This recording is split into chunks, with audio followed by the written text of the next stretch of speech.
had to take a very brief hiatus because there was just stuff going on, but we are back. Promise, we didn't cancel. We're not Netflix, so we don't just cancel things after the first season. Oh, too soon. Second season. Save Warrior Nun, y'all. Save Warrior Nun. Second season. Don't worry, Chaos League will make it to a third season. We'll figure it out. I once again am Alex the Humanoid. Thank you all for joining us again. Yeah. It's gonna be an interesting episode. We promise we're professionals, folks. We are. In case you hadn't heard, we put the Identical Core rulebook on sale. There's been some kerfuffles in the tabletop RPG community the last couple weeks, in case you missed it. And if you did miss that, we talk about that at youtube.com/Identico. If you would like to watch the back episodes of this show or our talk show, Identico After Dark, you can go to youtube.com/Identico. Right now, the core rulebook is on sale, hardcover, for $30 on our website and $11.99 on DriveThruRPG. We know that it's expensive to switch games, so we're going to try and make it cheap for you. Do you want to outfit your entire group? I'll sell you 5 books for $110. Whoa. That's 5 core rulebooks for $110. That's $22 a thing. Why? Because Mallow and I apparently decided to go crazy somewhere around last Friday. So, I am once again joined by our amazing cast. First in the chute today, looking down and very dour and very ready to get down to business, is my friend Michael playing Maxie. Michael, how are you today? Love is a reciprocal torture. Michael is setting the tone early. Very early in the thingy. Next up, our intrepid hacker, our entangled, our person who finally built the yarn wall we've all been talking about. It's Kaylee playing Chone. Life is, after all, just a period of pain between birth and death. And the tone is being set very early tonight. Wow. Here we go. And the one with a smile on his face from, once again, an undisclosed location that we never quite can tell where he is. It is Caleb playing Zed Lane. One vision can have many interpretations. There you go. See, coming in light this time. And finally, last but not least, it's Dot playing Stitches. Truth is, everybody's gonna hurt you. You just gotta find the ones worth suffering for. Oof. Hang on, we're deep tonight. This is gonna be an interesting episode, I think. All right, so where did we leave? Where did we leave our team? Well, so after finishing up the firefight and sustaining some grievous, some not quite as grievous, but some pretty significant wounding, Stitches rolled out as the wheel person and got them out and avoiding a police station they found as they pulled through the snow cone place. Found them a lovely mechanic shop in which to hide temporarily with their prisoner. They've got a backup SUV and a dude in a mask. And that's where we're going to pick it up as they walk into the mechanic shop with their prisoner in tow. Zed had been looking for a car lift, which he found.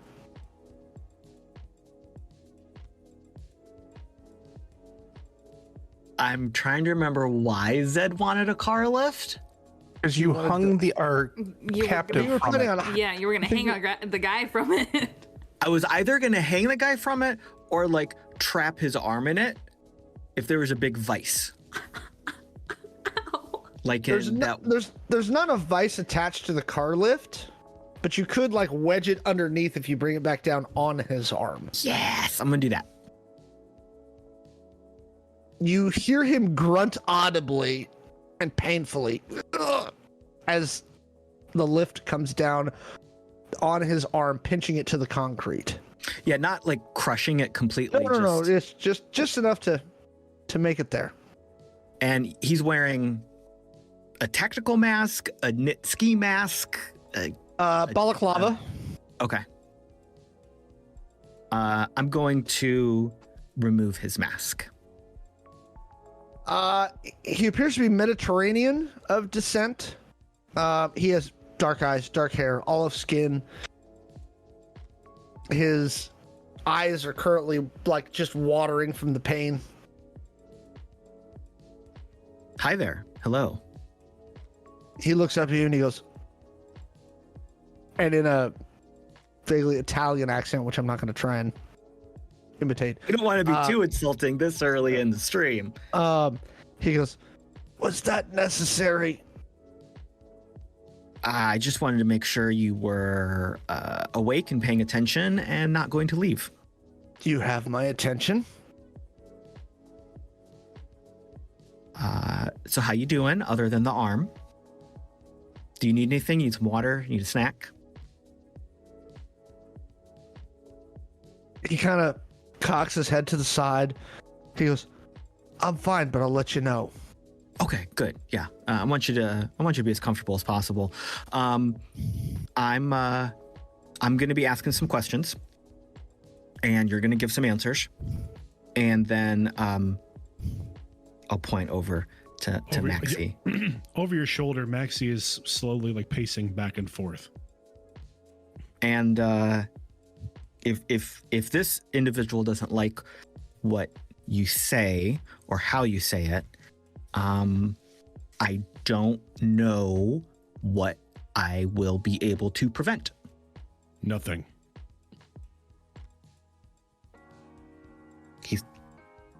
Yeah. So, who you working for? Who do I work for, or who does the company work for? Start at one and end with the other.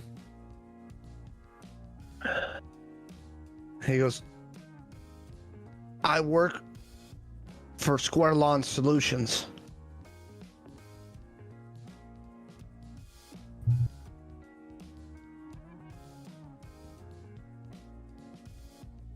I'm gonna shoot a look over to Chone, which, based on our time working together, is a hey, maybe what does that mean kind of look, as in a look that up.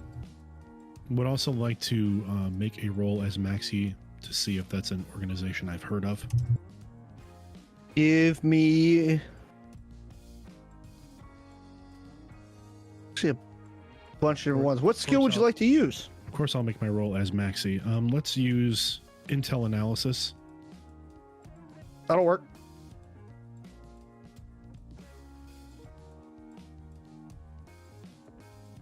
What about data search through maybe like the IOG's database? Give me a software check. That's a dirty 20 for me, Alex. Upper, low, lower, mid-level, mercenary, corp.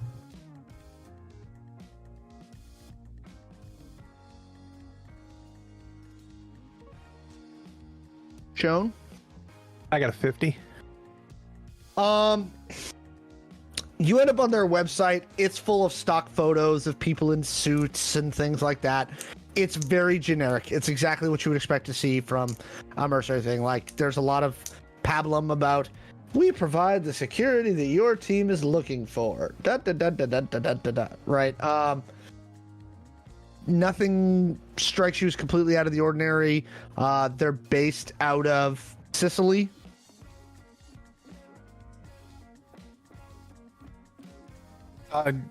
Chone will send a message to Zed's Glow, just giving him the data. It's like mid-tier merc company based out of Sicily. Nothing too interesting. All right, and so the second question that you brought up proactively, which I do appreciate and recognize, thank you. Who does the company work for? Who hired you? Contracts for New World Enterprises.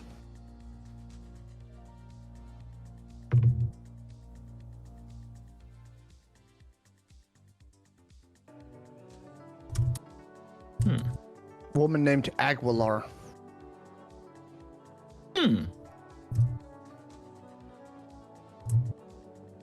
You get a message on your glow that says, "What was the target?"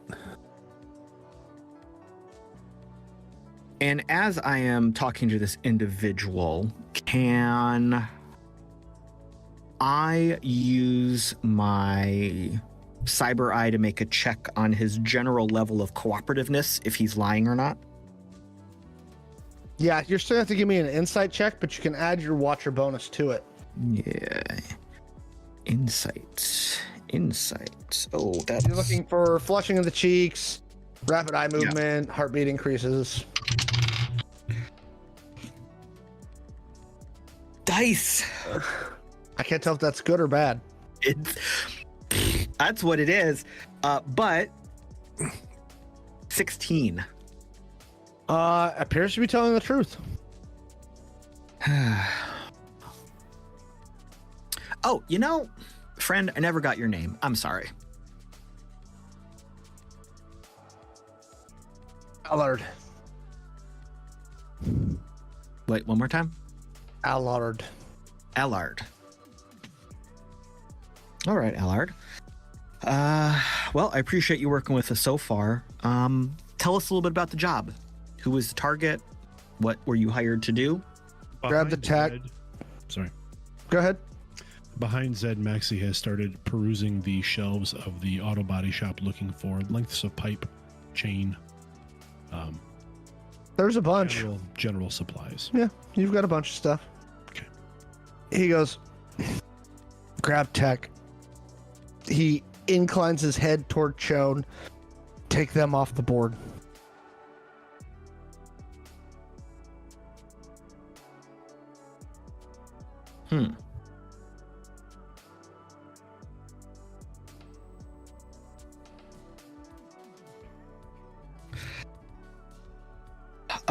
Okay. All right. Let me let me converse with my friends here for a minute. Don't go anywhere.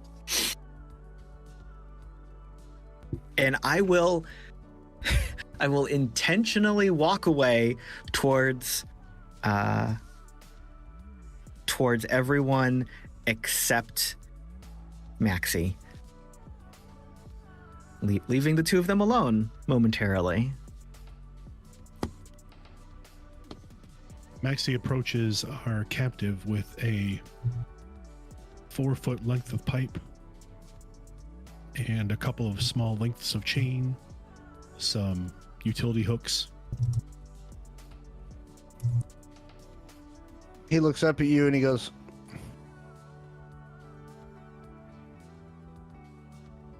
read your dossier.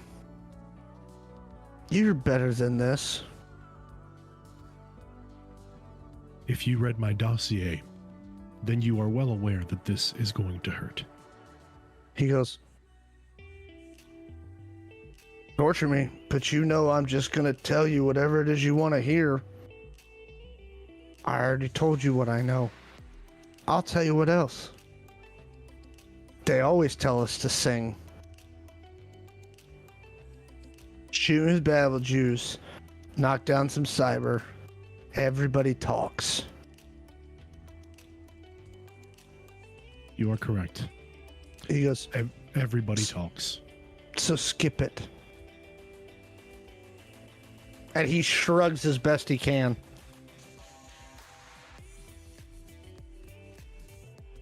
Maxie begins attaching the lengths of chain to the gentleman's ankles, while the conversation is happening between Zed and the rest of the group. I feel like it's probably important to point out where Stitches is and what she's doing. So I guess as we come in from the car, she finds a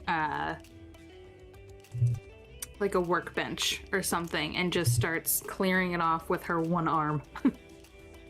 And then kind of just hops herself up on top of it and, takes out some of the med kit that she has and begins just bent over trying to sew bullet holes and various other Owies. Give me a determination check. Oh God. Kaylee, these dice suck. I rolled 3. You can't even get to the first stitch. You like do it, and it's just the pain is too bad. Ah, fuck. Okay. You're just Okay. I'm like, okay, then if she's got her hand like on the bench and she's just white knuckling trying to just pull through, but she's stopped for the moment. You've got like whoever stuffed the Instacoag into your leg to basically stop the bleeding, which I think might have been you stopping your own bleeding. Yeah. So you've got coag gauze stuffed inside of the bullet wound in your leg to stop the bleeding. So it's coagulated now, and eventually that'll break down. But I mean, I was more so worried about like the 10 shots she took to the body and the fact that her arm is basically falling off. yeah, and somebody had done the stabilization. Your arm is toasted till you get to an actual doctor. Yeah, so it's just hanging. So with Zed coming over there where Stitches and Chone are, he's, checking on both of them with how badly they are damaged. And Out of curiosity, when Stitches tries that first stitch and fails, is there any kind of audible response to that? Oh yeah. She probably cries out a little bit in pain, and then like you hear like a grunted fuck before she just bears down on the bench. If Zed and Chone are in her vicinity, I'm assuming, yes. Yep. yeah, Can either of you do this? I mean, can you, Zed? Do you? That's okay. That's a no. It's fine. It's fine. You know what? I try. It's just like working on hardware. Can you tell me what pieces go where? I'm good at. It's fine. I'm good at assembling things. I'll be okay.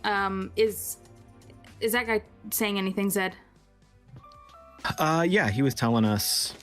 Oh, I'll just replay the video. Pfft, I don't have to recap anything. I replay the video from my eyeball. And beam it to your glow. There, that's what he said. So they weren't after Eileen and Seaver. They were after me. Yeah. An attack. So I wonder if they knew the. I don't think they were after the tech. I think they were after me.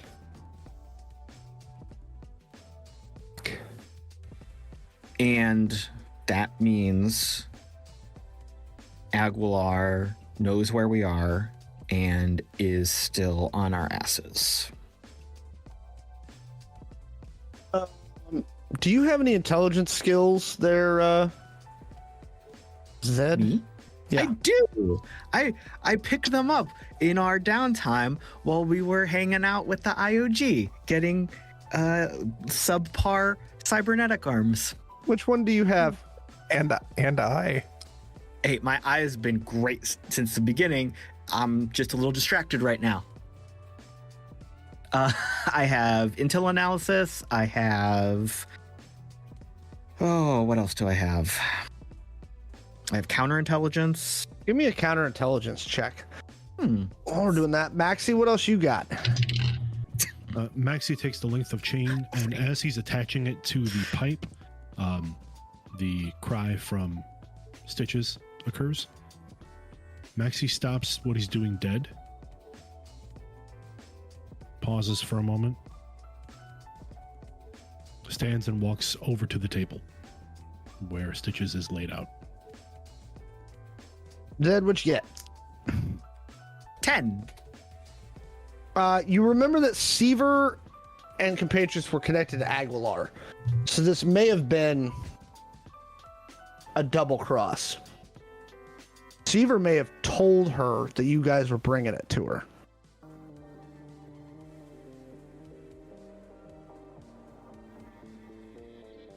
Seaver may have told Or she may have Aguilar. found out from Seaver, because Seaver was connected to Aguilar. That's why you went after her in the first place. Right. So, Because the church had made so many donations to New World Enterprises. so I'll look over to Chone. All right, so if there's some sort of connection between Aguilar and Seaver that could be part of this, can you check anything about this with your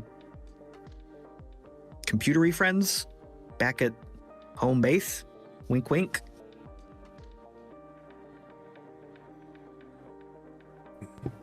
Well, we already know that Kelly Aguilar and New World Enterprises are after me. I just didn't think that they knew where we were. And they must have tracked you because there's no way they would have known that I was going to be there. And they don't know Stitches. Well, they might know Stitches now. But Yeah. my guess is when you guys got me out of that facility, that's when you were tagged. Like visually tagged is what I mean. Yeah. And somehow Eileen and Seaver figured out who you were, and therefore it was a double cross. Yeah, probably. And at that point, I think Maxie is walking up to us. So I'll like, Yeah, Maxie walks past Chone and Zed and walks right to the side of the table. yeah, Stitches kind of blinks up at him and I can't do this. I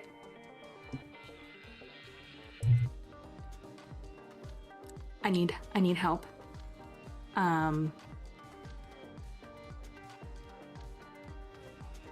Maxie looks at his right arm, which is mostly also shredded. We're twins.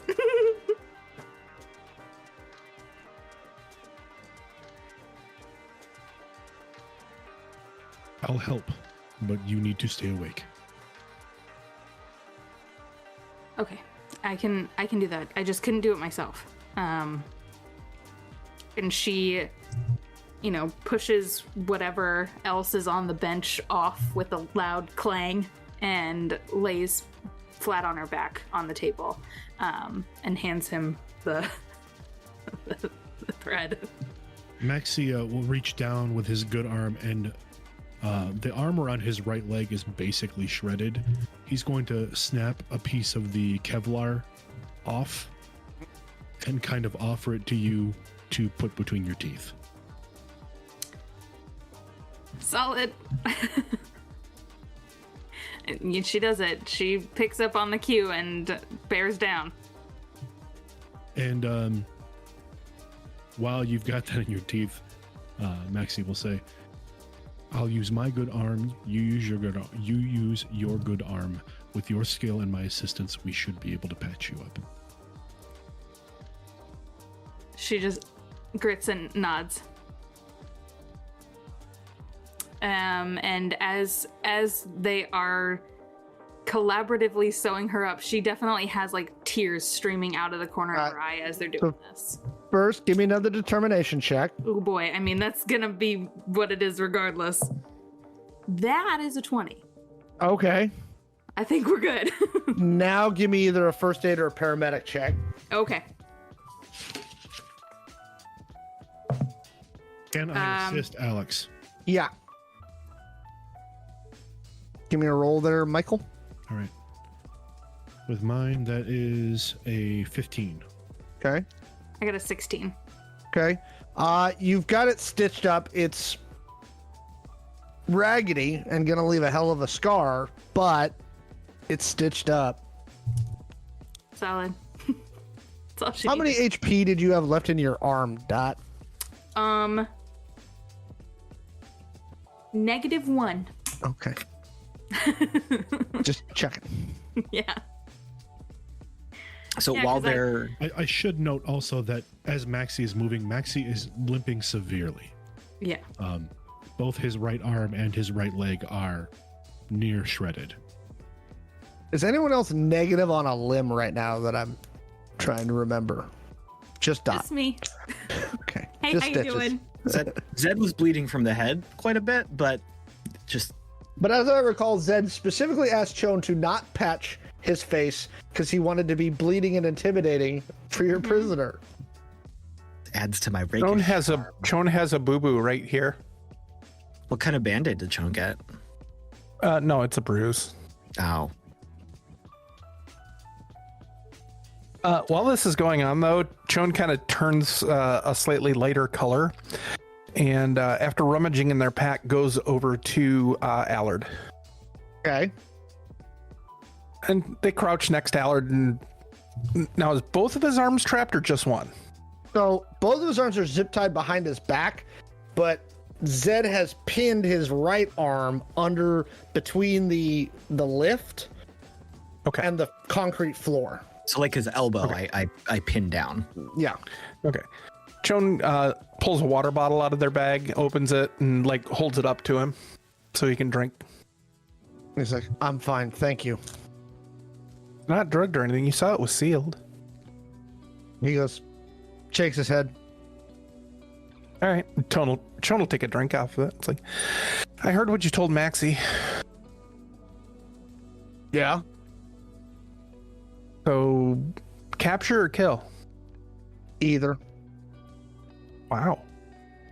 Are they paying you Capture. well?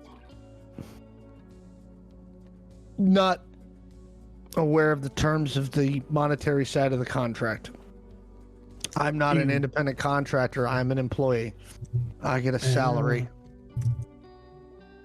Okay. I'm just trying to figure out if I'm worth more alive or dead at this point. I heard there was a bonus for alive, but I don't know the specifics. They just want you off the board.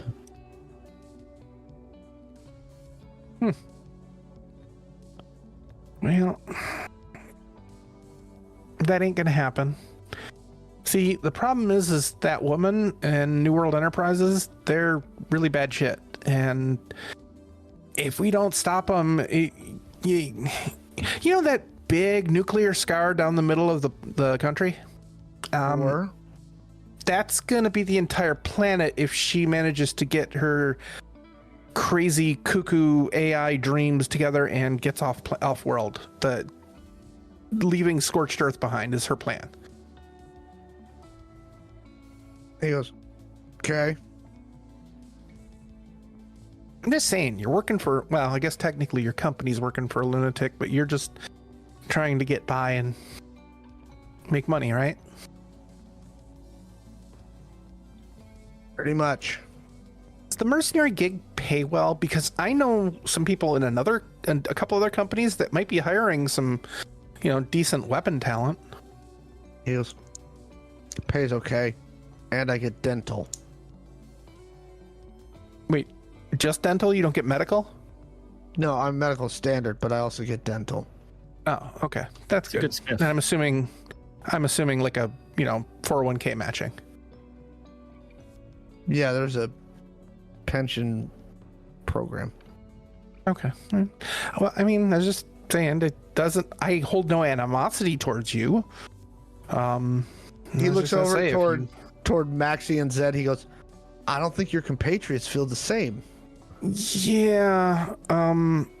See, I don't think Maxie. Okay, telling tales out of school here.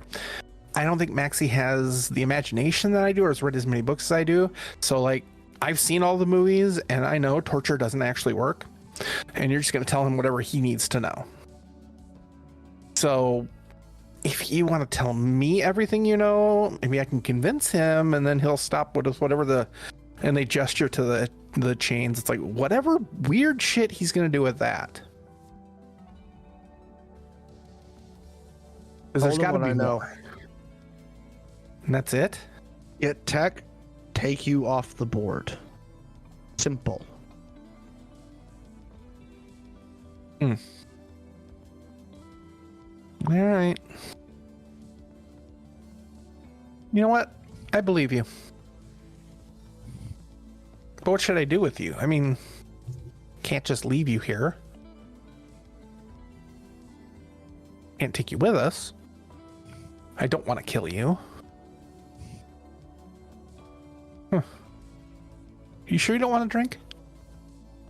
He shakes his head again. All right, your loss. Okay, I think they're done with the bleeding and things. So, again, the thing about him just not having an imagination, don't repeat. Between you and me, okay? Definitely. And Chon holds out like their hand for a fist bump, and then kind of like goes, oh, and turns around and walks back.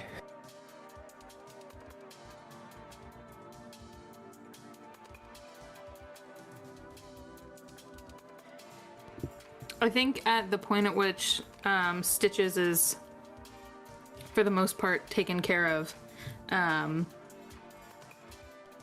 she will look at Maxie and like she like takes her one good arm and like wipes away the tears for a second. You're up. I really don't think he's gonna. I think he's telling us everything he knows.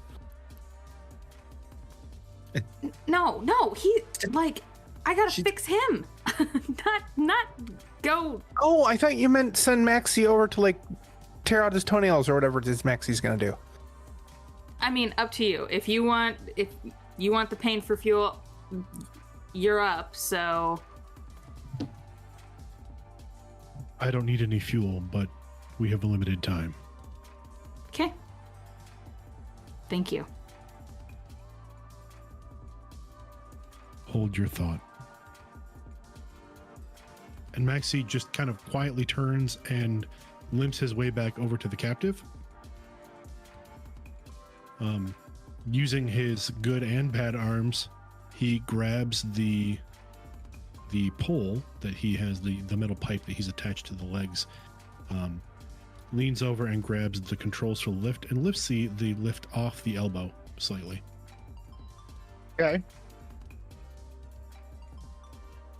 He'll then maneuver the pole so that it is between the tines of the lift. The tines go under the pole between the legs of this gentleman, and then the lift goes up.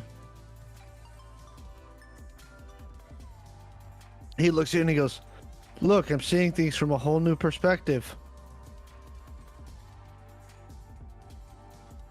Trust me, when I'm through, you're going to have a very open mind.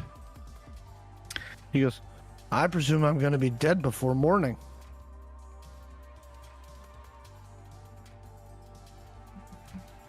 Maxie doesn't answer. So while Maxie is doing that, I am going to help Stitches get off the table, arm under her, half carrying her kind of thing, and I'm gonna look over at Chon and I'm gonna say, I think we should go to the car. Let's and relax. How about that? I'm not leaving Maxie. Do you really want to watch this though? Yes. Okay. Well, then I'll just help you get comfortable. Here's a chair. Yeah, she parks it and probably finds a dingy,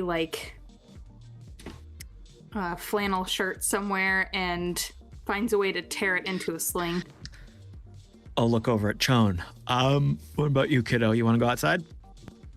I think I'm okay. And Chon's got their back to the lift area, and they got two more bottles of water. One offers to you, and then opens the other one and holds it out to Stitches. Oh yeah, Stitches takes the water. Thanks, honey. Sippy. Sorry. I'll also talk to Chon. All right, so this dude is just a contractor. I mean, his company was contracted. He doesn't know shit. Yeah. Do you think we can... He does get dental, though. I mean, if the IOG kicks us out, maybe we can send them our resumes. I don't know if we get dental or not. I'm assuming we do. Yeah, I don't know. We should check. So wait, what was the name of his company? Squirrelon? Squarelon. Squirrelin? Squirrely Solutions? I have it on my glow. I forgot already. Black squirrels. Okay, so do you think we could find any new links or missing links if we go through them to try to get back to Aguilar or Seaver or somebody? Mercenary companies are pretty locked down, though. I mean, if we knew if we can find out who Aguilar hired, who they talked to hire this, maybe. Who she called at the company? Yeah, I mean, did she just pick their name off the internet and just like, look, A through S, we're rolling a random number or something? That'd be weird. But... I mean, S is at the end of the alphabet. They're not like AAA mercenaries. They won't be the first one in the yellow pages. Right. It's the yellow pages. You've watched the movies. You know the reference. I know. I just wanted to see how you'd react. If we pull something from his... if we pull something from his chip, do you think we could get into the company? He's a contract. I mean, he's not even a contractor. He's an employee. He probably doesn't have very good access, if anything at all. Yeah. I'm just trying to think of some way to salvage.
This gentleman is the type to cry out.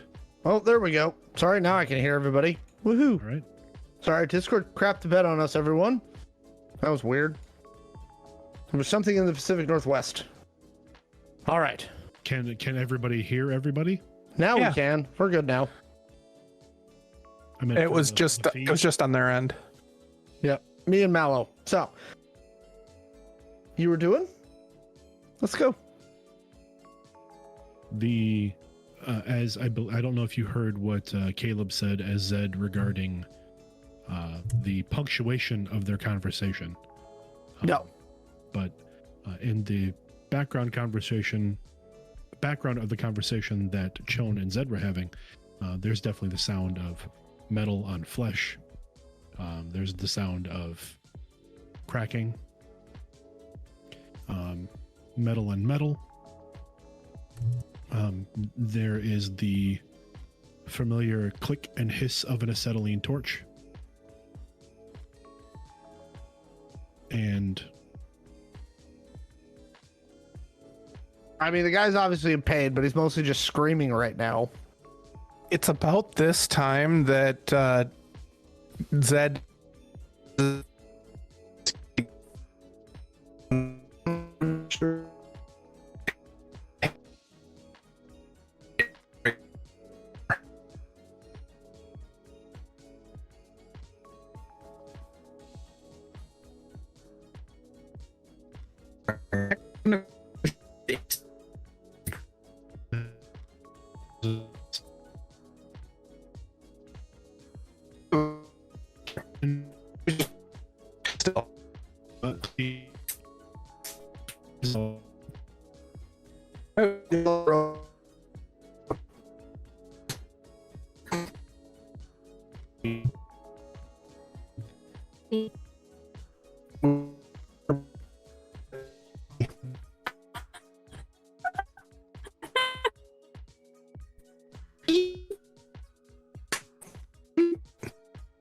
Yep. Oh wait, there we go. Now I can hear you, and I see We are Caleb robots. robotic. We Yes. are robots. That's his robot arms. I think the benevolent AI is trying to stop us. Okay. Again? So What was the last thing you heard, Alex? a acetylene torch, and then I told you he was screaming. At that point, Chone has turned rather pale, and Stitches and Zed basically see them quickly walk out of the exit. And as the door closes behind them, you can hear the sound of retching outside, and then there's like this liquid sound. Stitches looks at Zed and is, I'll stop him. You take care of them. Yeah. I mean, don't try too hard to stop him, but take care of him. Yeah. And I will go outside to check on Chone. And then step over the giant pile of puke in my nice shoes. Am I wearing nice shoes? I might be wearing nice shoes. You're wearing boots, like combat boots. They're Gucci. Come on. Okay. The The guy's grunting and hissing it out, but actually he rolled a natural 20 on his determination. Maxie. He looks at you and he's like, is this really necessary? Do you want information? Or are you just trying to fuck with me? You already said you've told Zed everything you knew. He kind of like, you see his body kind of like relax for a second. And he's like, and do what you need to do.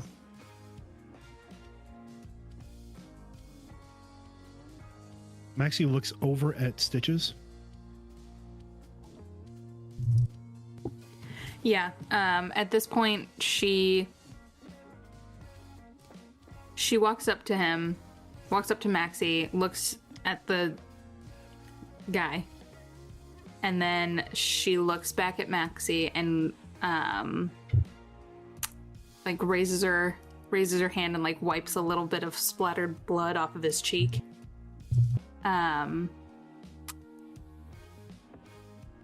You can keep going, but he's not going to give you anything else.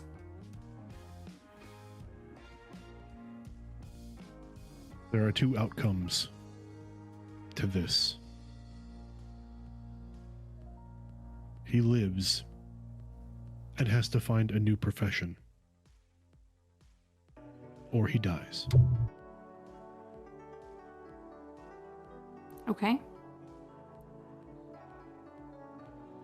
Do you think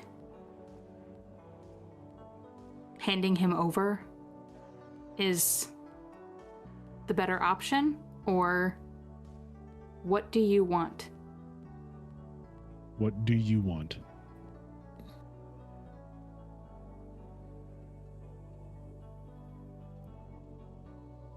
And Maxie's looking at you. Maxie's looking at Stitches with an unsure look on his face. You can see that his jaw is set, but his eyes, he's not sure which answer you're going to choose. Stitches is going to choose.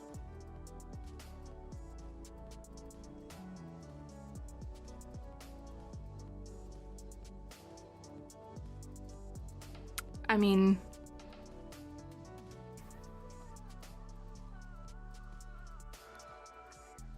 at this point, killing him would just be putting him out of his misery.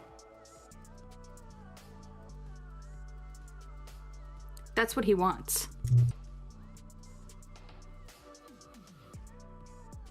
Is that what you want?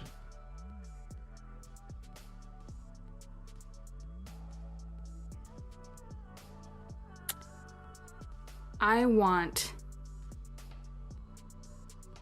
more information. But I don't know that he is worth enough to get us that information.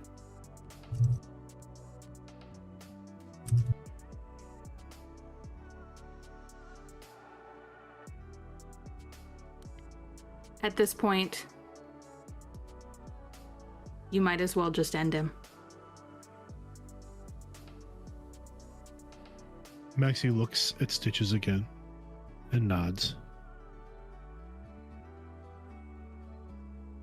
And turns back toward the captive. And the camera cuts to Maxie reaching for the handle of his belt knife on his back. Okay. And the camera cuts away. So, as you reach for the hand of your belt knife, Maxie hears the guy softly, like, intoning some sort of prayer, like, under his breath. And that's where we'll cut away. After this, are you all heading back to your safe house? Is that the general idea? Yes, I got one nod. If we think it's still safe. You think you got away clean, and you just boosted a different car, and Chone already disabled the tracking on it, so you should be good. As you're on your way back, anybody who has their glow with them gets a text from Adeline saying, "Sit rep?" Question mark. I reply with 3 thumbs down emojis. And then you get back evac question mark. Not yet. Send. Stitches, you know, just looking at your arm, that you need a doctor. Yeah. I'm assuming since she is again driving us to I think the Chone can drive. Is Chone Chone driving? drives. Okay. Yes. Chone has been very quiet and was sitting in the driver's seat when you guys came out. Yeah.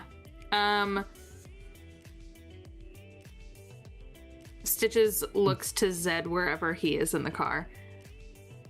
Ask them for a medic. We need help. I will send a follow-up reply, but we do need medical assistance. Just a bunch of Red Cross emojis. Yes. It says level question mark. Hi. Limb loss? Just send a bunch of arm and leg emojis. 2 arms, 2 legs. I mean, come on. I say we might need to make someone a Tin Man. They send you an address. I will give that address to Chone since they are driving. The vehicle turns and heads that way. Okay. It's back in downtown. It's not too far from your safe house. It appears to be another high-end condo building. As you approach it, Zed, your glow rings. Who's calling me? Does it say? Nope. I will answer on speaker. County morgue. You stab him, we slap him. You need a doctor, right? Is that Adeline? No, this is a different female voice. You don't recognize it. Yeah. Otherwise, we're gonna slap him. Pull into the downstairs garage. How many gurneys do you need? 2. We can walk. We're walking. If they're offering, I think we should use them. If they don't want to walk, Waste not, want not. but yeah, I'm gonna veto that. So yeah, 2. Very well. We'll have people waiting. As you pull up, you see a 30-story tower. It's very like beige. It's got a very deserty feel to it. There's some tall archways at the top. It looks like a high-end condo tower. Bottom end on the west side, there's a bunch of really high-end boutique shops. There's a boutique like exercise equipment shop, a Tiffany jewelry, a really nice steakhouse, a coffee shop. As you pull around the back, you see the garage open and a set of blinking lights embedded in the concrete as you pull into the garage directs you to a parking spot where you see 4 people in scrubs with 2 gurneys. Pull up next to him.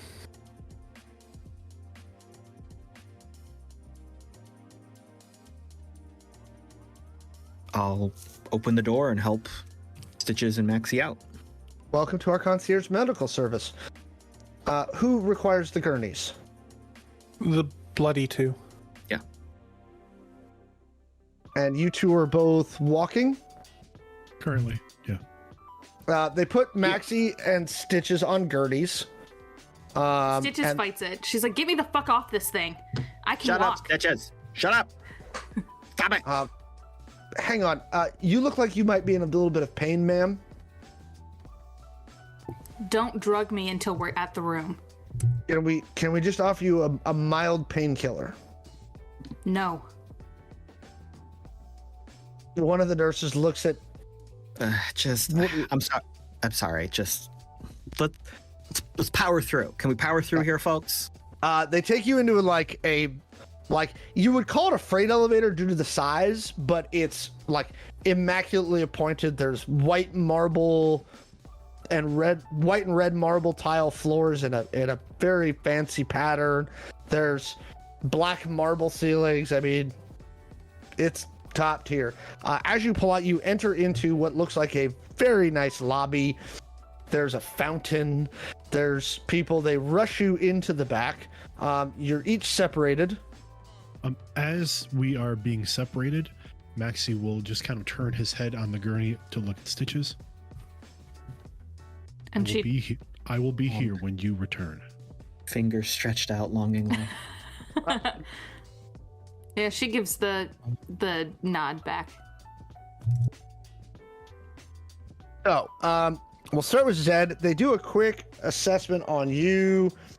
Zed, what's your most damaged section? The moneymaker. My only damage is my face. How much damage did it take? Let me look. He's now at Texas 9.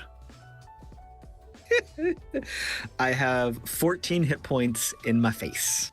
The doctor looks at you and is like, "It's mild. How bad do you want the scarring to be when we're done?" So, technical question: what does a glamour cover a scar? We can reset your glam in those areas to cover them. Yes. Can I have the scar but make the glam cover over it if I need to? Sure. I want that. Very well. We're gonna have to give you a sedative now. You have to go under for this type of procedure. Okay, fine. Make it a good one. They look at Chone. Chone, what damage? You just said you had a bruise. Chone got hit in the face with the buttstock of a gun, but took basically no damage. They give you some Advil. Chone doesn't even. Just whatever. They put it They in their still pack. examine you, but they give you some Advil and take you to a conference room where they've actually laid out, because it's now about dawn. They've actually laid out a very nice breakfast for you. You have a choice of eggs Benedict, a Texas scramble, coffee, mimosas. Chone actually just goes and sits in the corner with their pack and just kind of like 1,000-yard stares a little bit and just sits quietly. Okay. Maxie, which parts of you are damaged the most? Well, let's look at the chart. Let's see. We were down to 17 in the right arm. Down to 7 in the right leg. Okay. I got you beat. The doctor looks at you and goes, "Your leg doesn't require replacement." And down to 11 in the chest. Okay. he looks at you and goes, your leg doesn't require replacement, but it wouldn't be a terrible idea. I am currently meat. I plan to remain meat. Very well. You've taken a considerable amount of stuff. You're going to be in surgery for a bit. So they give you an IV, and then he's like, okay, count back from 10.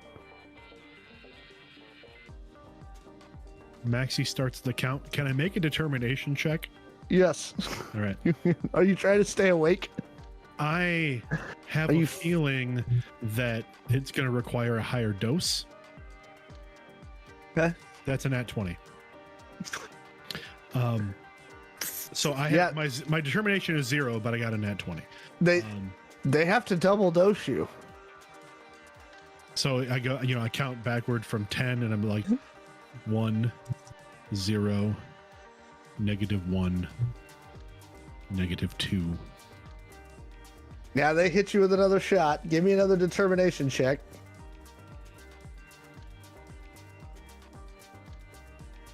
18. It takes like 2.5 doses to get you down finally, but you do eventually go unconscious. Dot, before they put you under, so your arm is at -1. Stitches. Or stitches. Yeah, stitches. Your arm is at -1. What else? What else we got? My left leg is at a 6. They basically give you the same spiel. So, okay, what else? Anything else? Everything else is okay. Okay. He looks at you and he goes, your leg should probably be replaced, but it's your call. Your arm has to be replaced.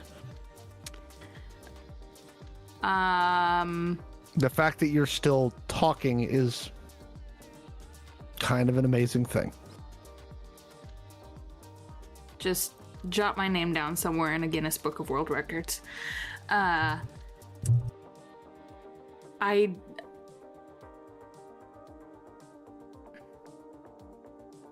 I'm not interested in cybernetics. Your arm needs to be replaced. Replace it with something else. There's nothing else to replace it with. Well, make more of me then. It's a cyber arm or nothing. Then nothing. We cannot salvage your arm. I hear you. you. Do you understand? I hear you. Do you hear me? Very well.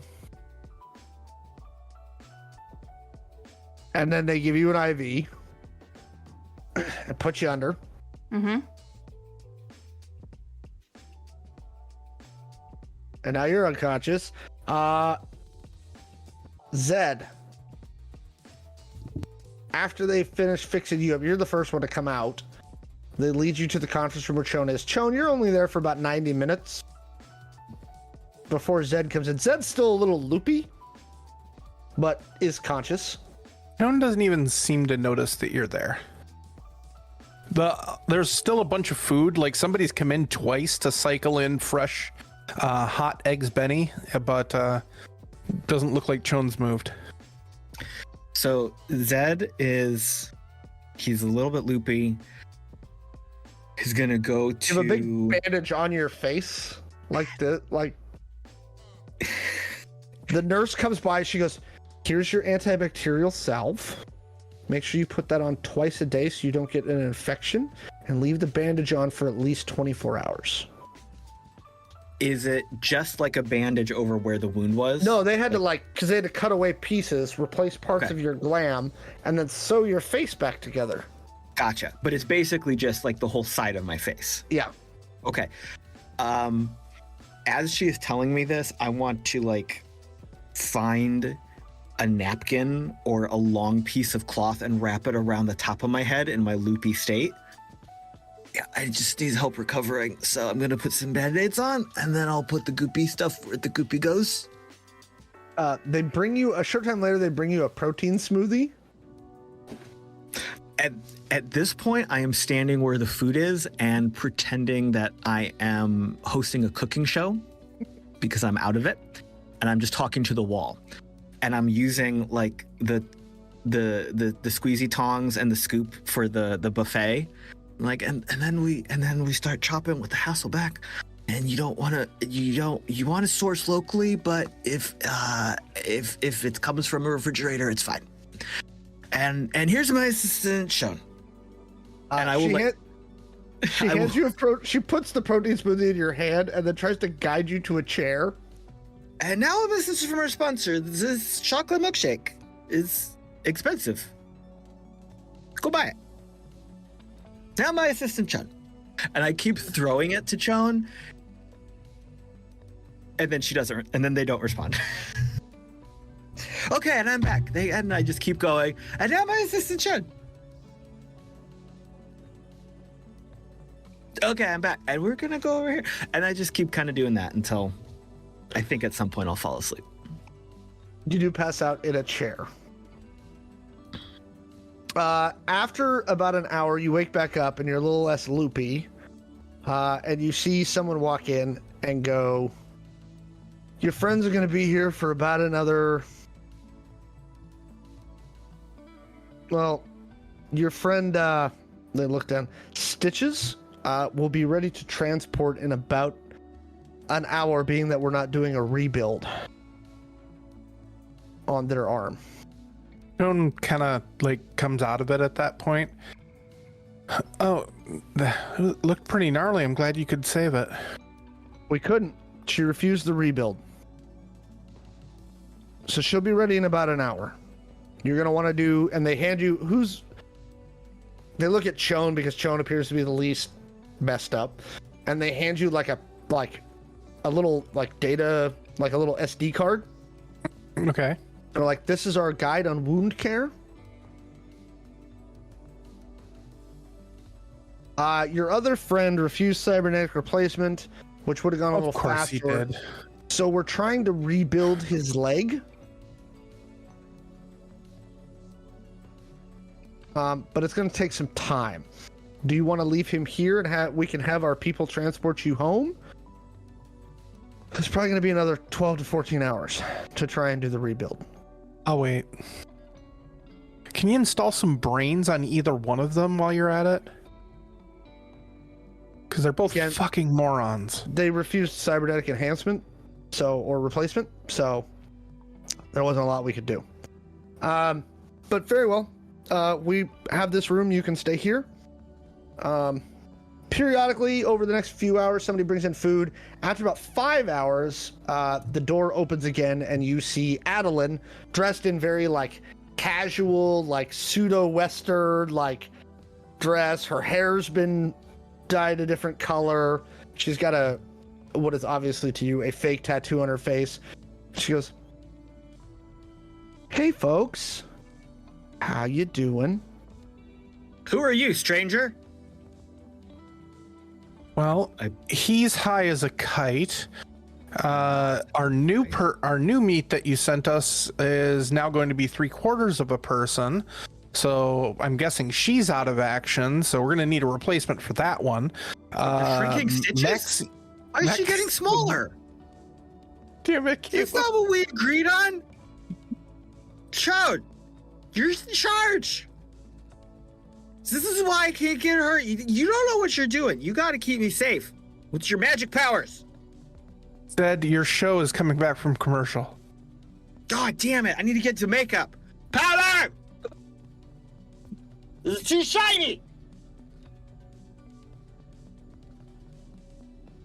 Adeline looks at you, Joan, and says, "Do you got this, or do you want us to pull you?"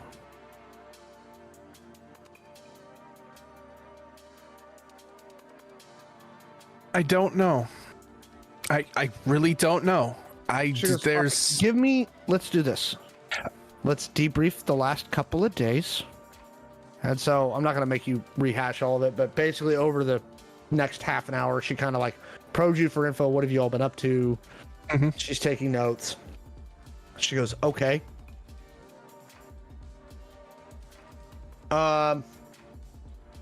Well, let's hang out here." After a little while, they wheel an unconscious Stitches, less one arm. Which arm was it that they removed Stitches? The right. Less a right arm, and bandaged into the conference room. Stitches Did is still they- kind of like. Did they have to take the whole arm, or did they just go from like? Yeah. Okay, cool. Mid bicep. Yep, that's what I was. That's what I figured. All right, cool. Can you get like a Furiosa style add-on?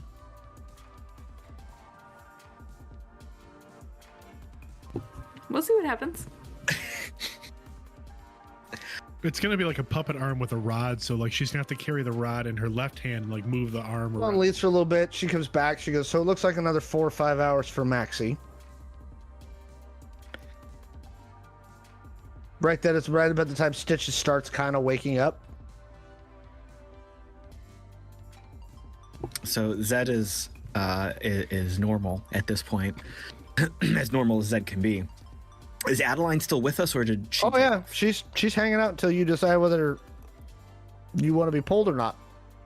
All right, so Zed's kind of coming out of it. Oh, hey boss, when did you get here? I loved your cooking show. It was great. By the way, I prefer my potatoes julienne. I look over at Chone. What was I doing? Chone is again sitting in a chair, like sitting sideways in a chair with their knees kind of pulled up to their chest and their eyes are like half open and they appear to be just kind of talking to themselves.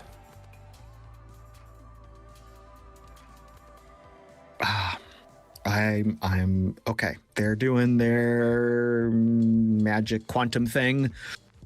I look at my watch or my glow or whatever. Okay, so I've been out of it for a while.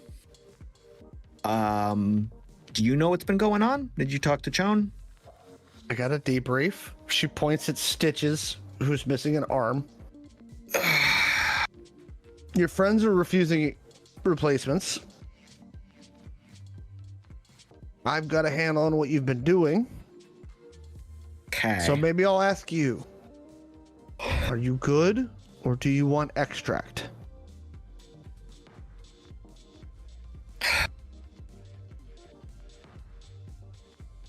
I want to get to the bottom of this rabbit hole. Sure. Obviously, Aguilar is onto us, and she is bringing to bear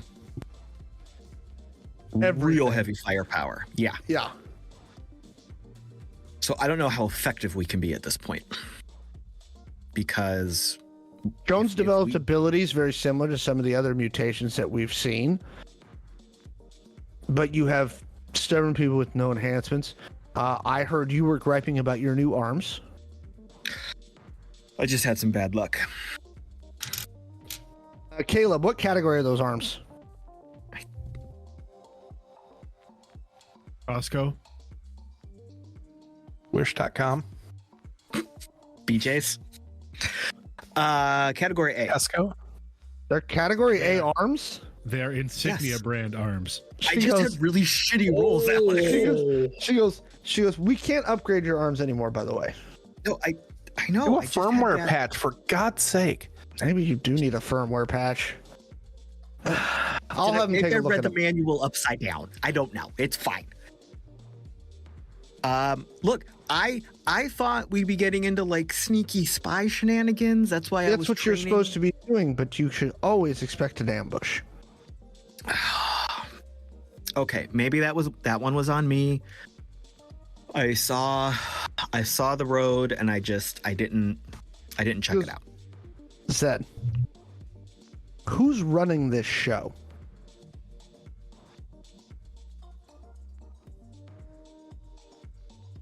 You? I Maxie. don't know. She goes, that's what I'm trying to figure out. Oh, you mean the four of us? It's like a diplomatic conglomeration. How's I that think- working out? Well, a couple of them lost some votes with the arms, so maybe Chone and I can have more leeway. I get what you're putting down, though. I She get goes- what you're putting down. I'll be in the area for the next couple days. This is the easiest time for me to pull you out. Do you understand? Yeah. I know you want to get to the bottom of this. I want you guys to get to the bottom of this. I want to know what the hell Aguilar is up to. Something deeper's going on here. She goes, try the eggs Benedict. They're good. And then she gets up. She walks over to Chone. And remembering some of the conversations that Adeline had with Chone after the Apex thing, she kind of puts her face in front of Chone's to force Chone to focus for just a second. And Chone kind of like blinks suddenly. Obviously, they were doing something in their own head or in their tech head. Nobody's really sure at that point. And they blink up. It's like, oh, sorry. She goes, were you saying something? Don't forget what we talked about last time.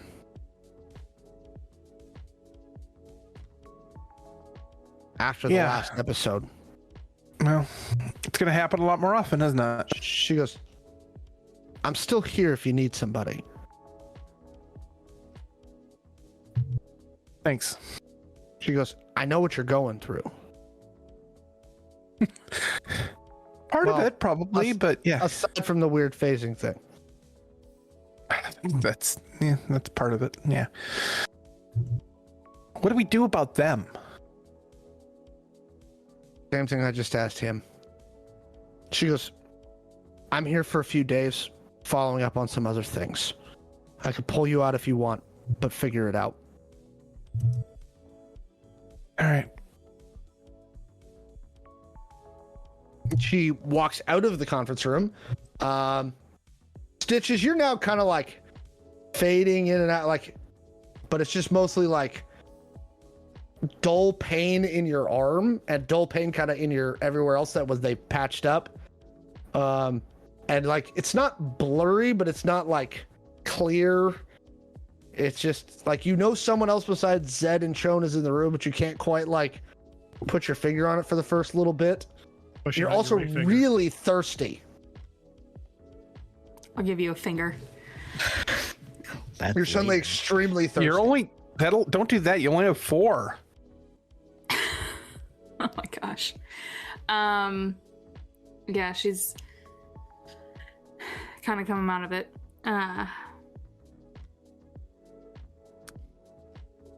Hey, boss lady. Are you talking to her? Who are you directing that at? Adeline. Oh, as you say that, just as she's about to walk out the door, she turns and looks at you.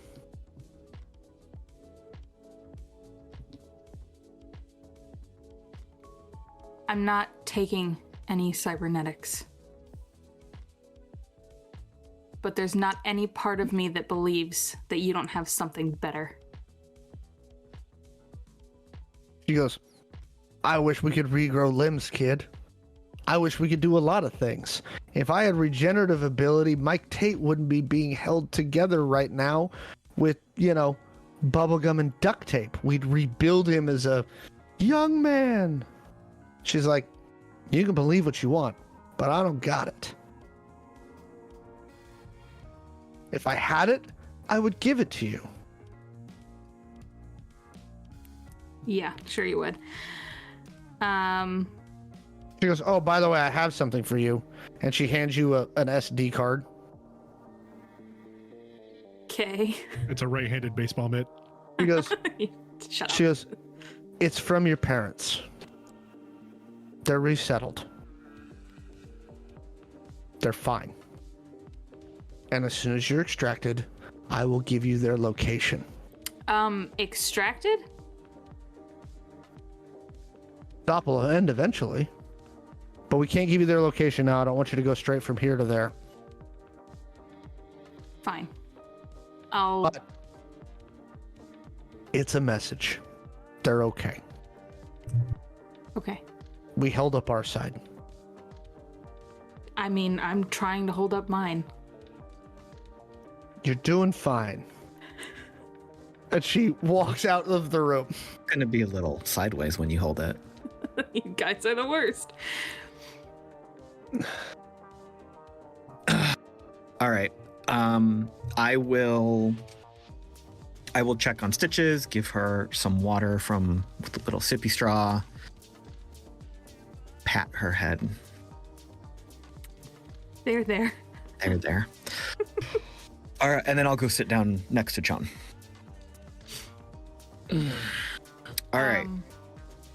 Are you sitting next to Chon in Stitch's recovery room, or You're not in a room. You're in a boardroom with us.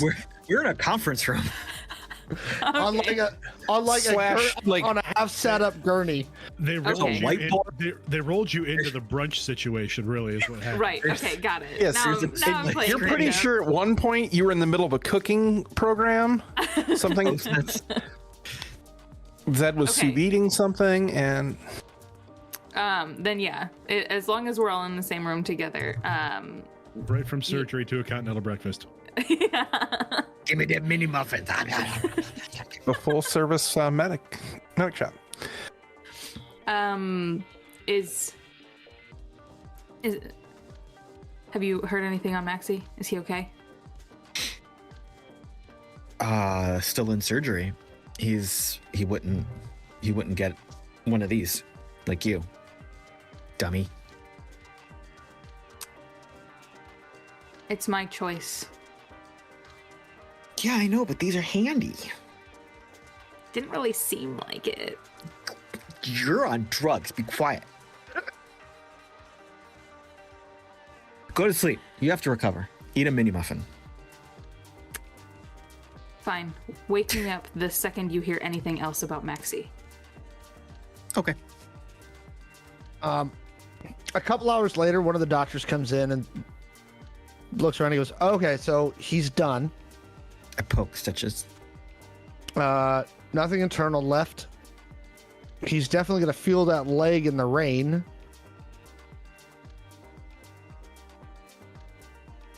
And we still recommend replacement.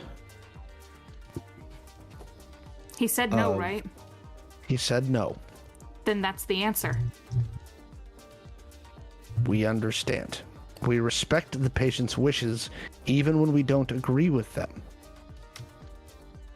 He goes, there's likely some permanent damage that cannot be fixed. Yeah. But we can transport you home now, if you'd prefer to care for him there. Where's Adeline putting us up? You have a safe house. Are we staying at that safe house? Okay. We think it's safe. Okay. They wheel Maxie in. He's still unconscious, but they basically get like a fancy ambulance and transport you back to your safe house. One of the doctors gives Zed and Chon an additional copy, because as if they hadn't already been handed it, but it's a doctor's office, so they give you multiple copies of the wound care manual, as well as they hand you the prescriptions. Who looks the most, well, actually, Chon looks the most conscious right now. They give Chon all of the medication and instructions for They put it in their bag. antibiotics, painkillers, an emergency number so that they can send over one of their TAC teams if there's a wound complication. Cool. And they thank you for buying their platinum subscription. Thanks.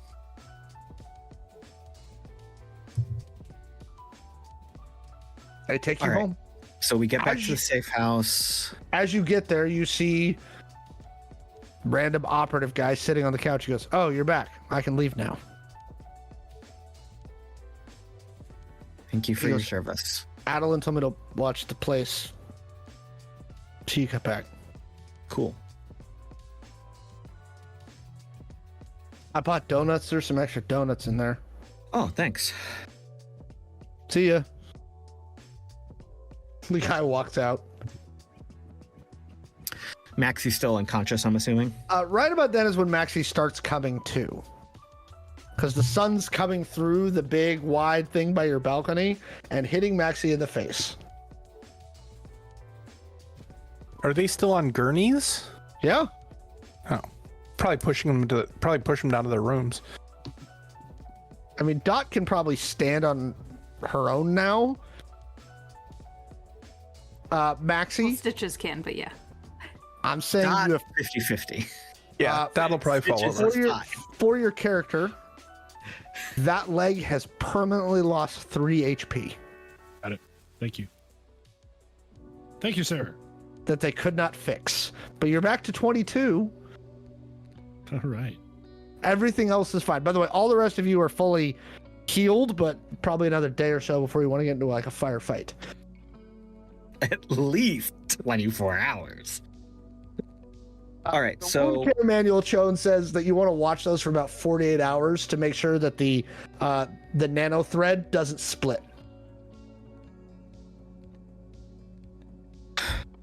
I assume Chone was reading them on their glow at some point. No, actually, All right. once Zed appears to be like conscious and not loopy, Chone just gives all that to him and goes into their room. okay. So I am going to put Stitches and Maxie in the same room. Stitches had the biggest room, right? Yep. In the back took- left corner. She took the main suite. Okay. I'm going to put both of them in there. Maxie's still coming out of it, but Stitches is mostly awake. Yep. Maxie's now just very thirsty. Side effect of the stuff. Yeah. So I'm going to look at Stitches. All right. We got to take it easy. I'm going to let you two be together and have some time. I'm going to come and check on you in every half an hour.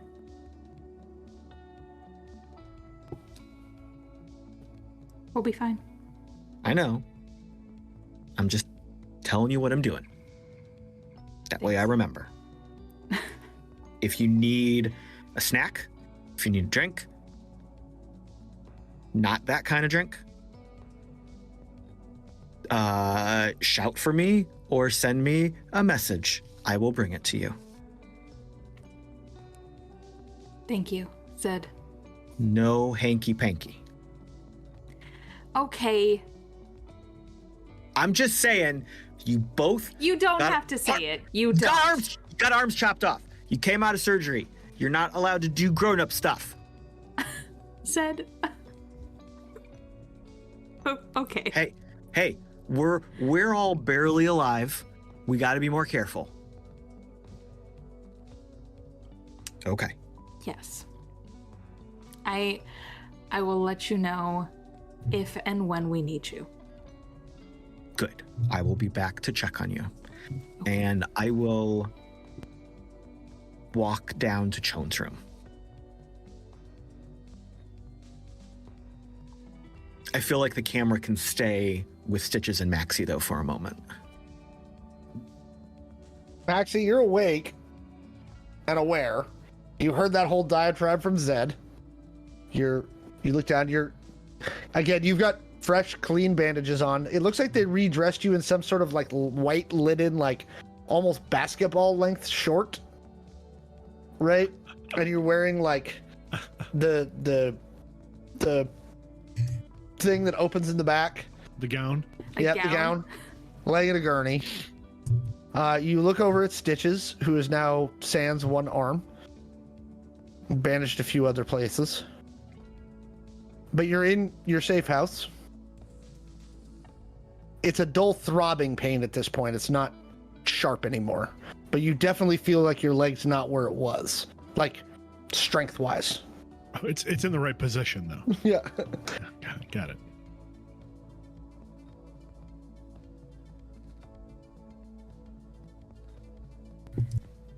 Maxie kind of just tries to sit up, pushes himself up with his good arm, and kind of scooches back on the gurney.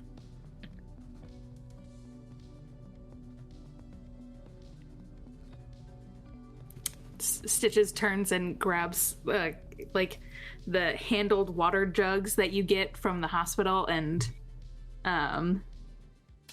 tips it over to Maxie. Is Maxie's entire arm bandaged, or is it the just the bicep area? It's a bicep area, just where it was wounded. Okay. They use as many nanobots to repair you as possible, but you've taken significant wound damage, so Yeah. regeneration takes some time.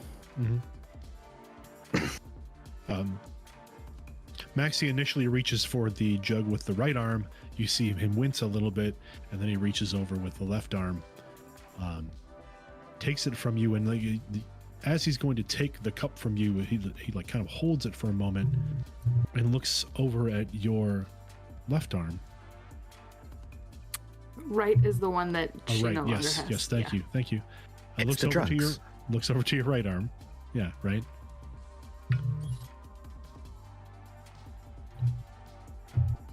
Are you all right?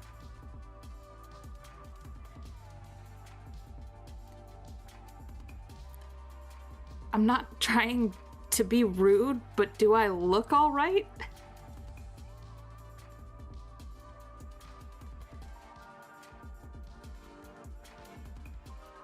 No.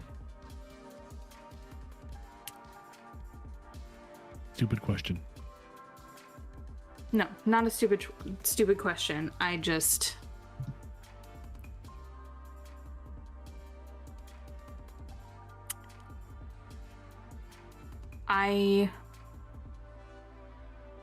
don't have a problem with people who choose and or need cybernetics. But it's not for me. I understand. And Maxie, like his left hand, a finger traces along the scars by his eyes. And you can see again those scars from his previous cyber replacements. I understand all too well. I figured you might. I will be fine. If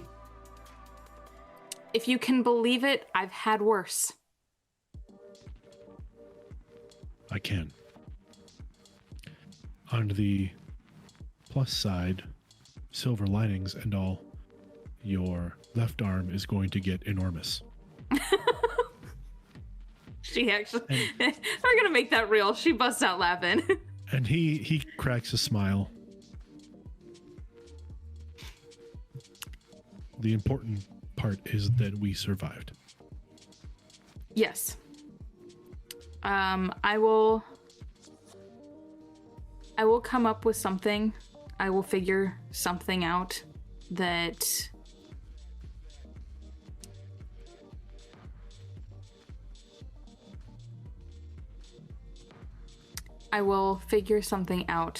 still makes me an asset to your team.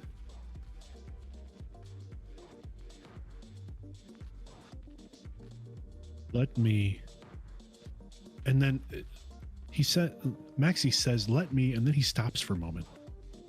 And he looks back up at you. You are an asset to the team. Losing an arm doesn't prevent that or stop that.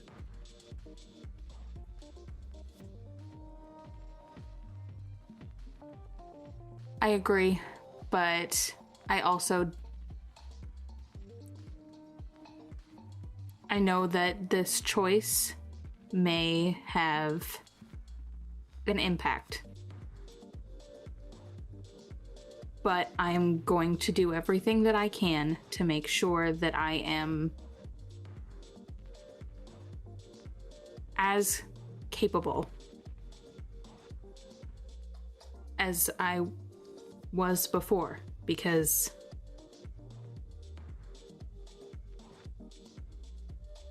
there's no doubt in my mind that I should be. Losing an arm makes you no less capable than you were before. Right. It is just a period of adjustment. Right. I'm glad we agree. Mm-hmm. Because I would hate to think that you would be leaving us. Not in the cards.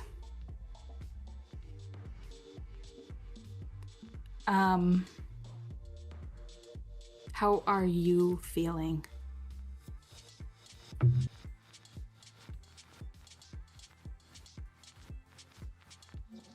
Maxie looks down at the drink in his hand and looks back up.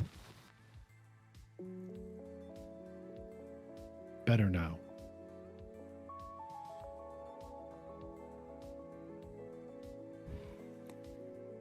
Yeah.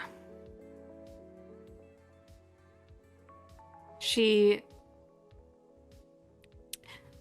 gonna lean in and just give him a kiss. And then we can fade to Zed and Chown. There's definitely, as that happens, there is definitely a raised eyebrow, like, unexpected.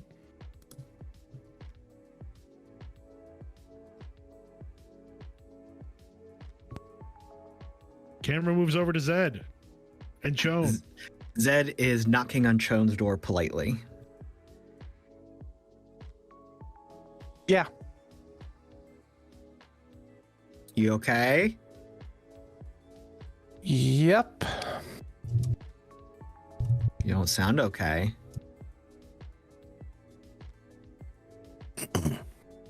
Yep, I'm okay. I can't watch Caleb tonight. It's too funny. Can I come in? Yeah. I come in.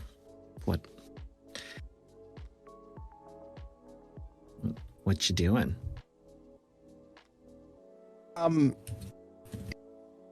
Chone is sitting on their bed, just kind of like knees tucked up again, basically sitting the same way they were sitting in the chair at the med facility, and is just kind of is looking at you as you enter the room. It's like,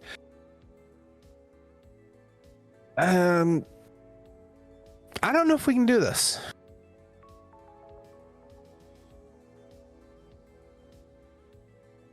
Talk or the mission? Said, we're talking right now, so that's literally the dumbest thing I've ever heard you say to me. I'm sure I've said dumber. Apparently, I had a cooking show. There was something about using oatmeal in your gravy. I don't know. I really wasn't paying attention. I was looking at probabilities, and they're not going to take cyber. Maxie's hurt. Stitches is missing 25% of our body mass. And we've got a cyber bitch with like an entire corporation's strength, money, and capabilities looking for me. The smartest thing we could do right now is to fucking run out of here.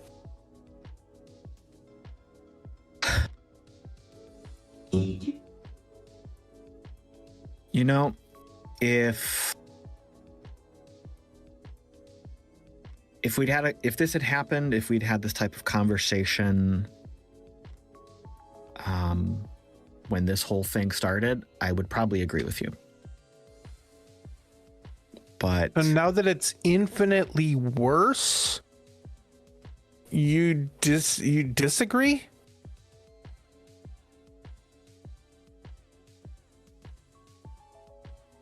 We lost Apex. We just lost 25% of Stitches. Maxie, I don't know how long it's going to be until he walks without a limp or is able to tell what the weather forecast is going to be. Who knows? Neither one of them is 100%. One, we didn't lose Apex. She's just somewhere else right now. We lost her from this little team or whatever it is we have going on. I know. And I know that hurts. I know it's tough. I'm actually beginning to think she's the only sane one of all of us. She might have been the clearest head of all of us. That's very probable. But look, I don't know how much you were paying attention, but when we first got hired for this job, I was there. yes, but I don't know how much you were paying attention to me. Let me finish my sentence. I was an asshole, and I didn't care about anything. I wasn't going to say it. My point is, we've all changed a lot. We've worked together. We're friends. We're a team. And whatever the fuck is happening, it's not going to stop if we run. The best chance we have purely at surviving is to stay together. Whatever the fuck is happening with each of us, whatever has gone wrong with losing limbs, it doesn't matter. We're together. We're this weird, fucked up family team thing.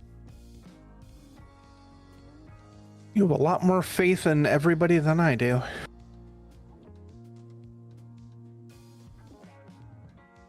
End of the day, we're not gonna live longer if we're not trying. You know? Splitting up and running is just gonna make us bigger targets.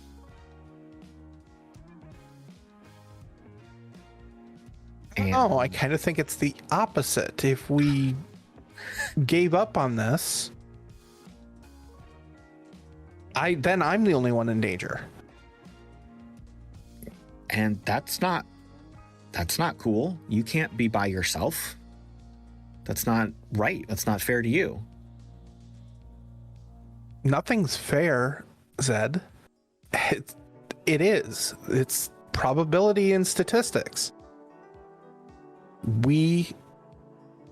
Apex got hurt emotionally and physically by that thing in the basement. Stitches is now, I don't know. She's hurt really bad.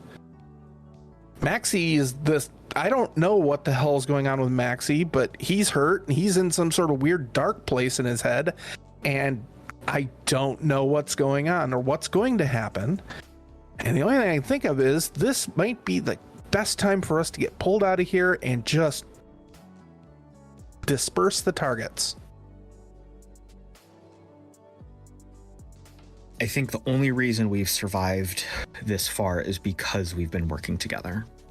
And I am not going to let you go off into the wind and not know what happened to you and just let you magic away and possibly die. That's not going to happen. So I think we have to stay together, whether or not we finish this mission or make it a different mission or figure out a better, smarter way. I don't know yet, but I don't think we are at a point where we can lose each other. We have to stick together. Even though sticking together means we could lose somebody else, like completely lose somebody else. They both almost died. You look at your face. I got my face fixed. It's fine. See, I can cover it up and you don't see the scar, but then when I need to see the scar, it's right there. If I need to impress somebody.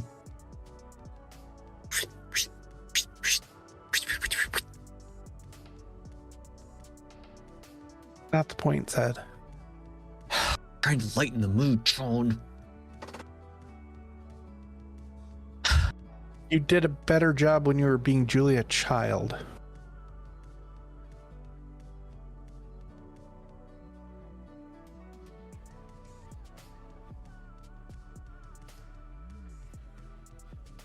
everything that's going on is terrifying. And I don't think any of us signed up for this when we took the job. I don't think any of us thought we would be dealing with anything of this nature and having these kind of targets on our backs.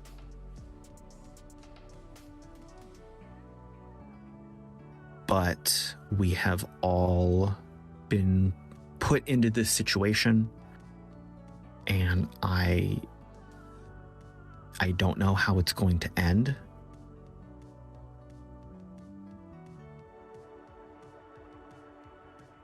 And I know the math is against us,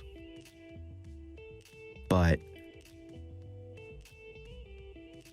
I think we have only survived through all of these tragedies because we have been together. And as someone who used to make a living cutting things apart and slashing and burning to find a profit, I hope you can believe that I'm coming at this from a new type of truth. I don't want us to run. I don't want us to separate. I want us to stick together. And if you want to leave, I can't physically stop you. But I think it would be better if we were all together.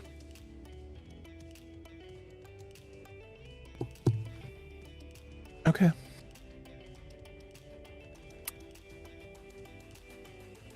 You both hear a knock on the door. Why are they knocking? Because the door's open.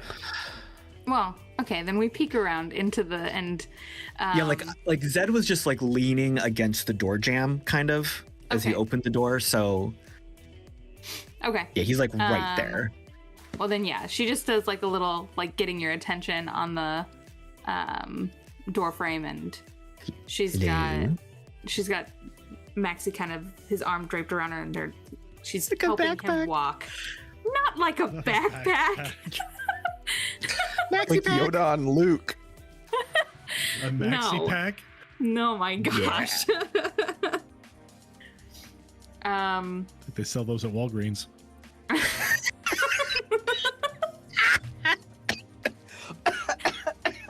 Oh no, you killed Caleb. I'm here.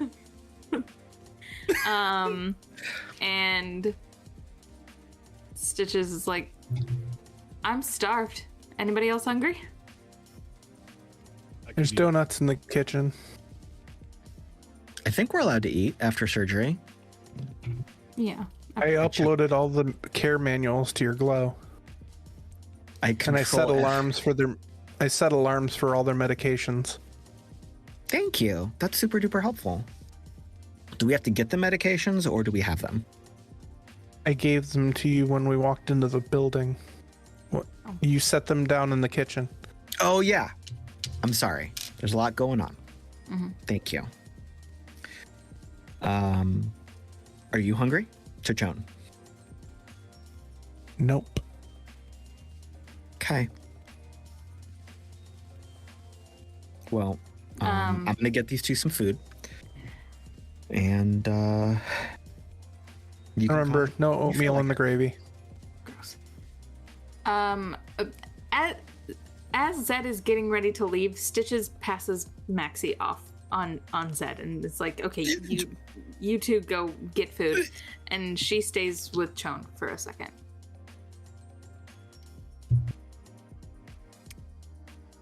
I know you're upset with me about my choice.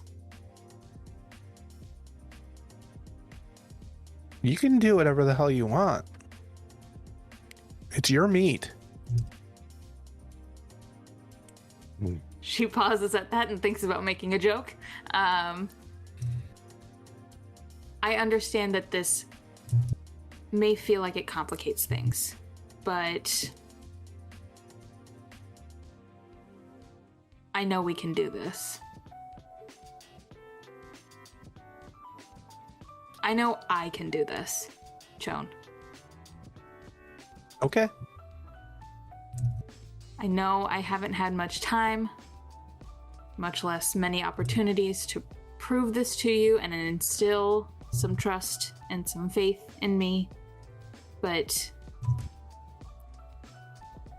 I'm asking for that.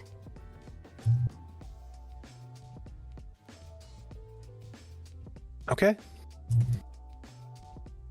Okay. And with that, she kind of gives you a solid look and then turns to go have some breakfast.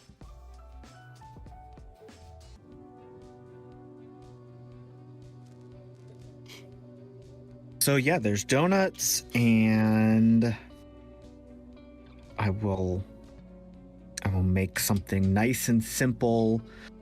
I'll make some chicken soup. Ooh, no, ooh.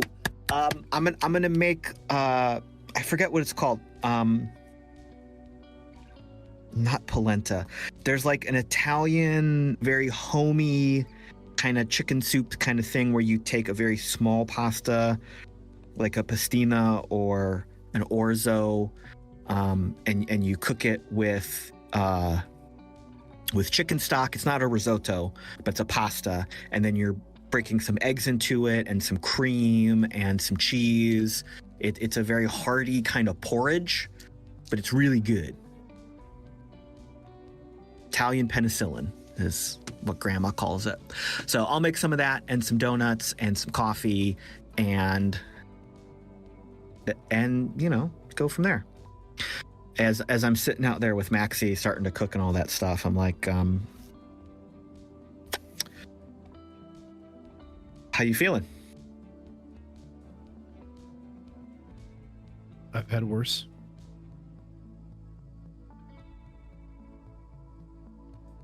What can I do to help you get better? What can I do to help you get through this? I'm mobile.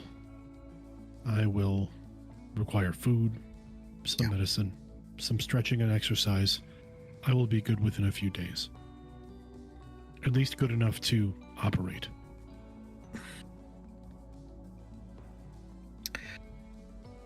Well, I think once we get through these next few days and can kind of get out of survival mode and refocus, we definitely have to figure out the plan.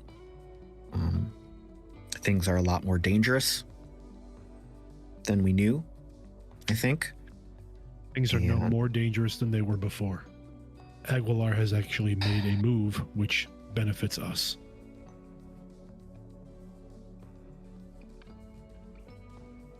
By taking a move on us first.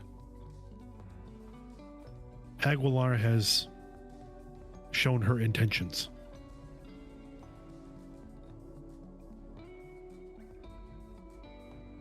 Okay, yeah.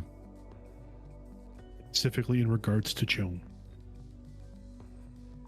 Joan is a threat to Aguilar, and that means Joan is much more valuable than they realize. Yeah.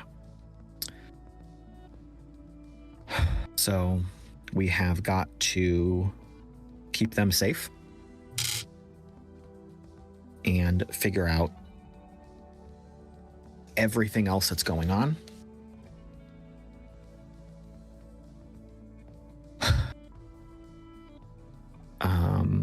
I mean, I don't know what to do half the time. I think you've got a lot more tactical experience and smarts when it comes to this type of operation and thinking shit out. But we've got to have a good, clean plan. I'll do whatever we have to do, but if I can't think of stuff, we got to figure it out together. That is how we have always done this. That is how we will continue to move forward.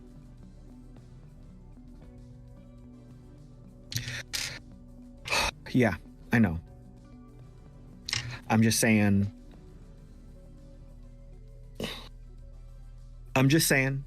and we've worked together for a while, so please don't be mad at me, but I need clear thinking,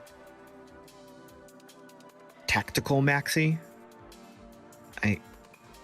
We got to stay out of the angry Maxi.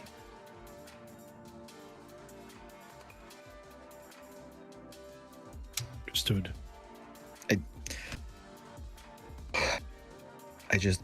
I don't think we'll all survive if we don't do that. You know? I will simply say, Zed, that my reaction in regards to the contractor would have been the same had it been you or Chone that was close to death. That's very touching. Maxie, thank you.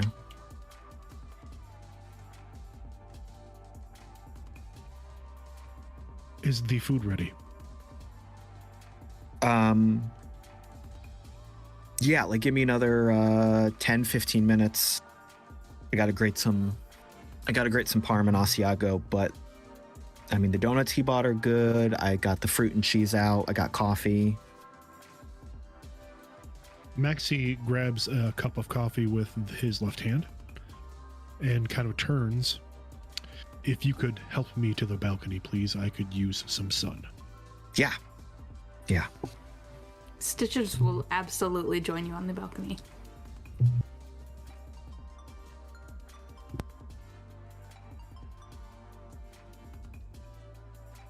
And yeah, I think I'll bring out the food and I'll help serve it and make it available.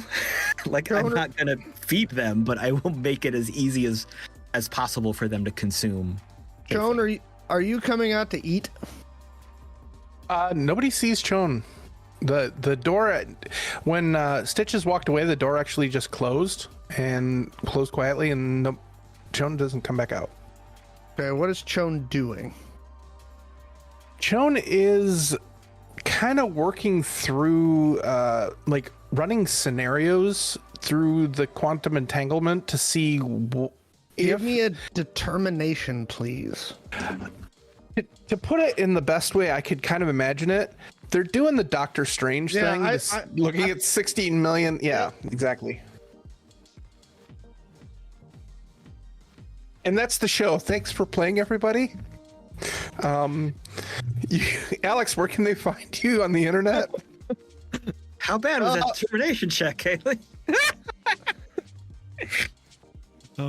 You're not rolling dots dice, are you? Okay. Chone vanishes into the quantum realm. Wait. Chone, what did you roll? A nat 1. Okay. Gotta make me say it out loud. So, this is actually where we're going to go. And actually, Stitches, Zed, and Maxie, give me perception checks. Perception. There's a wet explosion. Nope. You smell But sometimes in the air. Sometimes a natural one, and let this be a lesson to the viewers, sometimes the natural one is an even better story motivator than a natural 20. All right. I got 16. 18. Unless my robot eye helps, I got a 12. Maxie? 18. Okay, Dot and Maxie, you hear Stitches a male and Maxie. or Stitches and Maxie. I don't know why. You hear a male voice coming from Chone's room. Did Chone invite someone over? Would they do that? Does anyone else hear that voice? Yes. I'm gonna go check on that. Yes, Zed, there is a male voice coming from Joan's room, I believe. Zed's already like down the hall. Okay, so as Zed comes bursting in the room, you see Chone has passed out. But standing, or it appears to be unconscious, but standing next to Chone is a male figure. Looks to be in his late 30s, early 40s, olive complected, really dark black hair, dark eyes. And you hear him say, "Wake up, Neomar." And Chone, you wake up.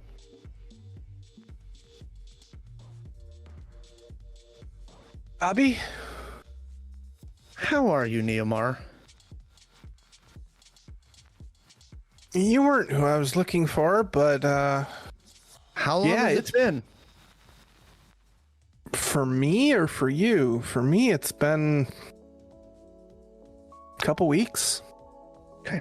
So, Zed, you see this person standing there. They're dressed in actually, currently they're wearing almost like a brown sandal with some light gray pants and like a 3/4 sleeve length shirt that's kind of open down to the mid chest.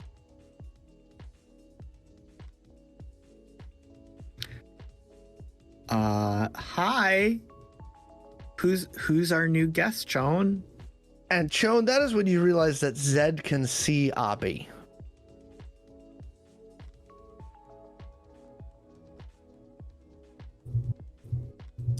There's like a double take and then like a triple take. And then Chone looks up at Abby. It's like, how long's it been for you if you can do that? He gives you kind of a half smile and he goes, "I learned a new trick." And that's where we're going to end tonight's episode.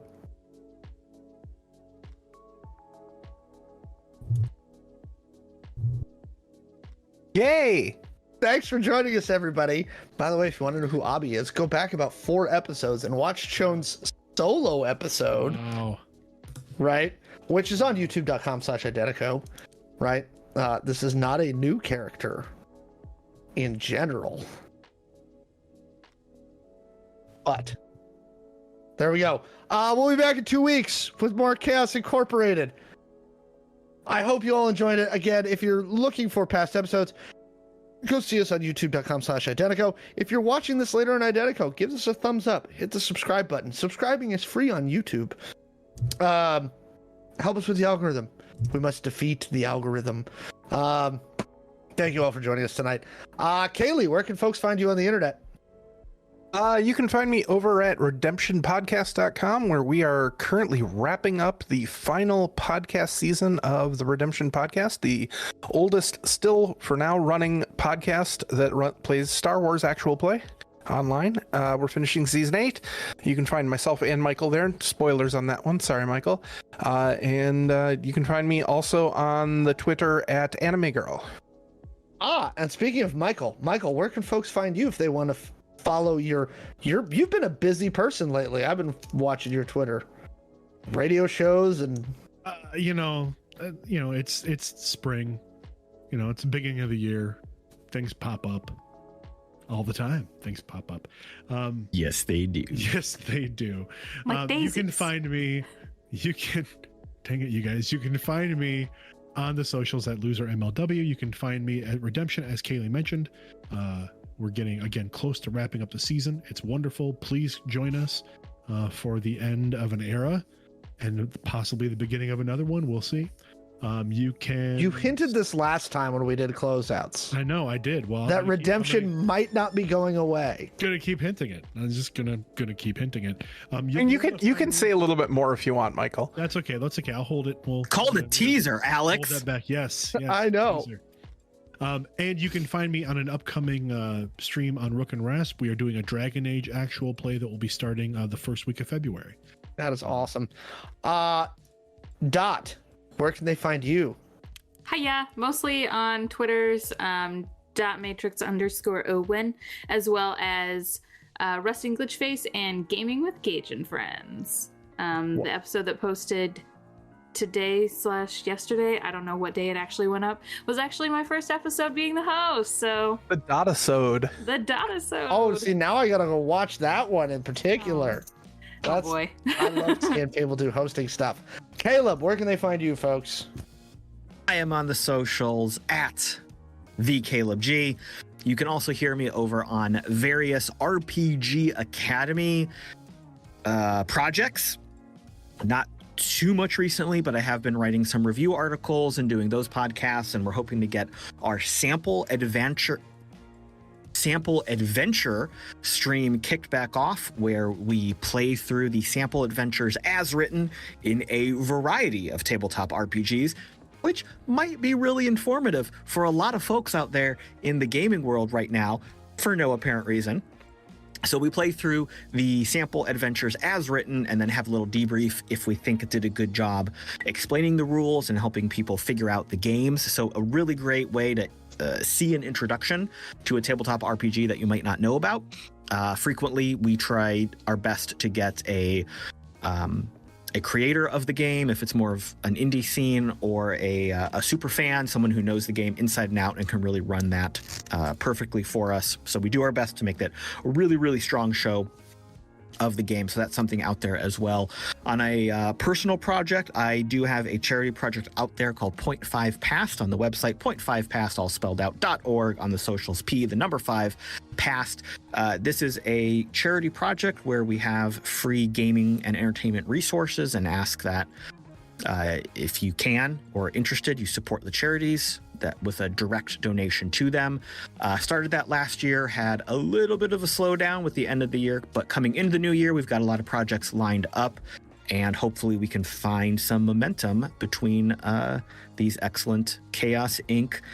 Emotion Fests that we go through every other Tuesday. Well, it's Emotion Fest / gunfight. So We try to avoid those, Alex. you get it's the best of usually, both worlds. It's Gunfight Emotion Fest. Gunfight Emotion Fest. Chode gets captured, big battle, Emotion Fest. Gunfight, Emotion Fest. See, this really is like getting you a thing. It's a great tennis match. I really am enjoying it. And also, we have a yarn wall. I'm going to try and get Joan to publish a yarn wall. Kaylee, by the way. Kaylee to publish the yarn wall. Kaylee to publish the yarn. No, in my brain, Chone is doing it.